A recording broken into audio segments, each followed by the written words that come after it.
BX1 +.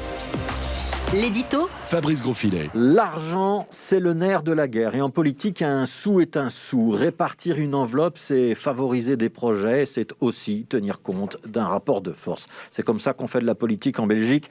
On peut trouver ça dommage. Ça manque parfois d'un peu de souffle, d'un peu de hauteur de vue. C'est un peu mesquin. Ça n'incite pas toujours à jouer collectif. Mais un sou est un sou. Ce qui est à moi est à moi. Ce qui est à toi est en revanche négociable. Ce plan de relance européen, c'est donc a priori, pour tout le monde, une bonne nouvelle. C'est de l'argent qui vient d'en haut, du niveau européen, qui descend vers les États membres et qui doit permettre de préparer au mieux le monde d'après Covid-19. L'Union européenne veut malgré tout que cet argent aille en priorité vers des projets utiles. Elle demande en particulier qu'on accorde une attention au numérique et aux politiques climatiques.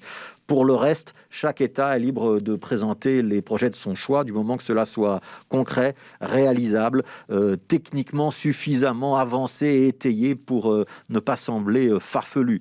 Ne dites pas à l'Europe « je vais planter des éoliennes », mais combien, à quel endroit, avec quelle puissance. Ne dites pas « je vais faire un RER », mais quelles lignes sont concernées, est-ce que les terrains sont disponibles, est-ce que les permis de bâtir et d'environnement sont déjà demandés. Bref, est-ce que c'est un projet concret et pas une vague idée qu'on va peut-être un jour réaliser aux calendes grecques. Hier soir, les entités belges se sont donc mises d'accord sur une répartition a priori de l'enveloppe européenne. Il faudra quand même qu'au bout du compte, les projets soient acceptés par l'Union. 1,2 milliard pour les politiques fédérales, qui sont donc censées bénéficier à tout le monde, et le reste à répartir entre régions et communautés. La région bruxelloise, dans ce grand partage, a obtenu 395 millions sur un total de presque 6 milliards. Ça fait à peu près 7%. Problème, les Bruxellois sont 10% de la population. Ils seraient donc lésés. Oui, mais, parce qu'il y a un mais, la Fédération Wallonie-Bruxelles va aussi recevoir 1,5 milliard. Et c'est de l'argent qui va en partie revenir vers Bruxelles avec des projets liés à la culture ou l'enseignement. Et même chose côté néerlandophone, où à peu près un tiers des fiches rentrées par le gouvernement flamand concernent des politiques communautaires, comme on dit. Mais un sou est un sou. Et croire que la tirelire des uns, c'est un peu la tirelire des autres, c'est aller un peu vite en besogne. Ce serait croire que les choses sont bien délimitées, séparées en Belgique au jour d'aujourd'hui. Or, c'est évidemment plus subtil.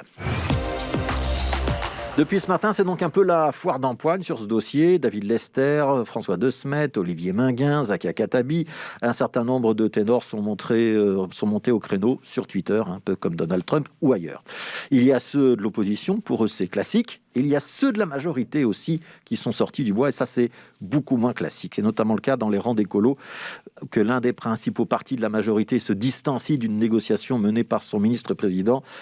Ça dénote un certain malaise. Rudy Verwoerd se doit donc d'éteindre l'incendie, ou plutôt les incendies. Parce qu'en politique, si un sou est un sou, une opportunité est une opportunité. Ces dernières semaines, ces derniers mois même, Écolo et le Parti socialiste bruxellois ont pu afficher un enthousiasme très différent sur des sujets comme les pistes cyclables ou le projet Smart Move, celui de la taxe de circulation au kilomètre. Et ce qui est une priorité absolue pour les Verts est plutôt vécu comme un caillou dans la chaussure pour les rouges. Il n'aura échappé à personne que le manque de volonté du PS risquait fort de ralentir certains projets, quand Paul Magnette, par exemple, président du Parti socialiste, indique dans le journal L'Écho ce week-end que Smart Move, en fait, c'est pas pour cette législature. Il y a probablement plus d'un écolo bruxellois qui a dû avaler son café de travers en lisant le journal du dimanche matin. Hier soir, il n'y avait probablement pas d'écolo autour de la table lorsqu'on a fait la répartition de ces subsides européens. L'occasion était donc très belle pour les Verts de tacler le ministre-président et de laisser entendre qu'il n'avait pas défendu assez les intérêts bruxellois. Le message est donc passé. Maintenant, c'est à Rudy Verwoerd de répondre. Et nous, de notre position de spectateurs, on peut désormais acter que l'ambiance dans la majorité régionale bruxelloise, elle est au diapason de la météo de ces derniers jours. Ça gèle.